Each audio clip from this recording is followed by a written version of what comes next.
मेरा नाम रमेश कुमार है। मैं यूपी का रहने वाला हूँ।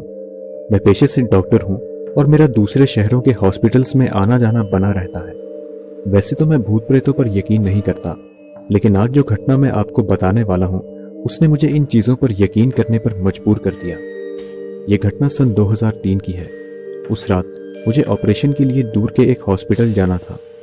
रात के 2:30 बज रहे थे। वहां पहुंचकर पता चला कि ऑपरेशन दोपहर के 2 बजे है। बाहर तेज बारिश हो रही थी तो मैंने हॉस्पिटल में ही रुकना ठीक समझा।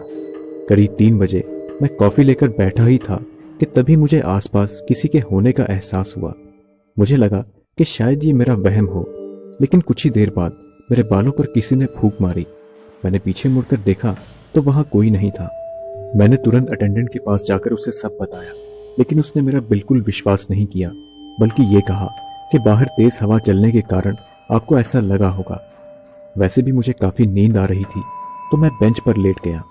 अभी मेरी आंख लगी ही थी कि तभी मुझे किसी की आहट सुनाई दी और साथ ही साथ किसी के जोर से चिल्लाने की आवाज आई।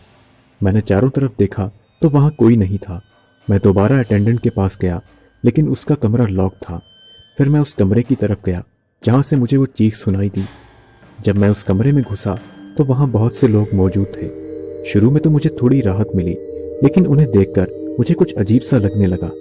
मुझे लगा कि अब यहाँ रुकना मेरे लिए बिल्कुल भी ठीक नहीं है।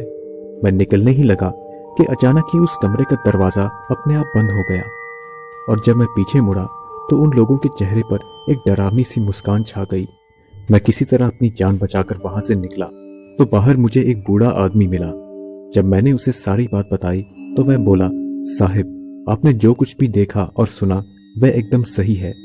इस हॉस्पिटल के बनने से पहले यहाँ पर एक कब्रिस्तान हुआ करता था, जिसे तोड़कर एक हॉस्पिटल बनाया गया।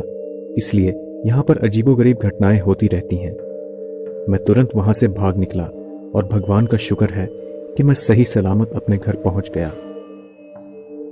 तो दोस्तों, अगर आपको ये कहानी पसंद आई तो इसे लाइक और शेयर जरूर करें। अगर आप कुछ ऐसी ही भूतहा कहानी सुनना चाहते हैं तो हमें कमेंट्स के माध्यम से जरूर बताएं।